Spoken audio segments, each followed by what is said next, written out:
और पप्पू यादव की गिरफ्तारी पर कई सांसदों ने सवाल उठाए हैं। सांसदों ने लोकसभा स्पीकर को चिट्ठी लिखी है। पप्पू यादव की गिरफ्तारी की टाइमिंग पर सवाल उठाए हैं। पूर्णिया से निर्दलीय सांसद पप्पू यादव की 31 साल पुराने मामले में गिरफ्तारी हुई है और उस पर कई सांसदों ने सवाल उठाए हैं। सांसदों ने लोकसभा स्पीकर ओम बिरला को चिट्ठी लिखी गई है और चिट्ठी में पप्पू यादव की गिरफ्तारी की टाइमिंग और 7 तरीकों पर गंभीर सवाल उठाए गए।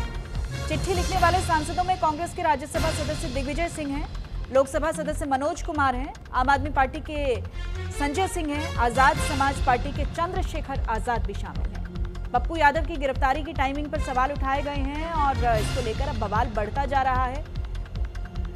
राजनीतिक हलचल भी तेज हो रही है। विकास ओझा मेरे सहयोगी लगातार बने हुए हैं। विकास, जैसे कि पहले ही आशंका जताई जा रही थी और जो सवाल इस मामले में सामने आ रहे थे कि जो टाइमिंग है उस पर भी क्वेश्चंस थे, जो तरीका है उस पर भी क्वेश्चंस थे और अब ये मामला राजनीतिक तूल भी पकड़ रहा है। अब 7 सांसदों की तरफ से चिट्ठी लिखी गई है। थोड़ा मैं डिटेल में उस चिट्ठी को समझना चाहूंगी कि क्या कुछ लिखा है उसमें। देखिए सोनल, सबसे अहम बात ये है कि पप्पू यादव वैसे कोई अपराधी नहीं थे जिनको गिरफ्तार करने से तुरंत गिरफ्तार करना जरूरी था और उनको गिरफ्तार नहीं करने से लॉ एंड ऑर्डर की जो समस्या है वो बिहार में खड़ी हो जाती। वो एक सांसद हैं और उसी 31 साल पुराने मामले में वो पटना न्यायालय में हाजिर होने आए थे जिसमें कुर्की जब्ती का वारंट निकला हुआ था। अब सवाल यहाँ ये है कि ठीक 6 फरवरी को उनको रात में गिरफ्तार कर लिया जाता है और आज 12 फरवरी है, 6 दिनों से वो गिरफ्तार हैं। अब यहाँ पर इसी टाइमिंग को लेकर विपक्ष जो है, कांग्रेस के सांसदों ने एक पत्र लिखा है, लोकसभा स्पीकर को लिखा है कि जब वो खुद कोर्ट में हाजिर होने गए थे और ऐसी कोई क्या अर्जेंसी थी कि पप्पू यादव को गिरफ्तार करना जो है वो ज़रूरी है। तो अब इसको लेकर कई सवाल जो है वो पत्र लिखे गए हैं। ओम बिरला चूँकि सदन के अध्यक्ष हैं, संरक्षक माने जाते हैं तमाम सांसदों को, तो सांसदों ने ये गुहार लगाई है। लेकिन इस टाइमिंग में एक बात जो अहम है, जो न्यायिक जानकार है उनका कहना है कि 6 फरवरी को पप्पू यादव को गिरफ्तार किया जाता है।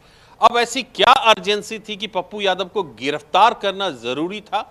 तो उसका जवाब बिल्कुल जो स्पष्ट है वो ये है कि अगर पप्पू यादव को गिरफ्तार नहीं किया जाता तो 7 जनवरी को दिल्ली के जंतर मंदिर में होने वाले जो धरना प्रदर्शन थे जिसमें प्रीत नीट छात्रा के परिजन पहुंचने वाले थे, उसको लीड पप्पू यादव कर रहे थे। तो अर्जेंसी जो है, अगर आप इसको समझे तो अर्जेंसी पटना पुलिस की अर्जेंसी थी, सरकार की अर्जेंसी थी।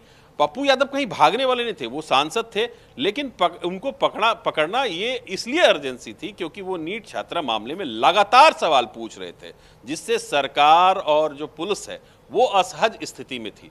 तो अर्जेंसी पुलिस और जो राज्य सरकार है उसके लिए थी, लेकिन न्यायिक अर्जेंसी वैसी नहीं थी। अगर वो कोर्ट के सामने खड़े होते तो उनको बेल आराम से मिल जाता। जो न्यायिक जानकार है वो कहते हैं कि जो कुर्की जब्ती का वारंट होता है तो आप वहां जैसे ही खड़े होंगे तो आपको वहां जमानत मिल जाएगी।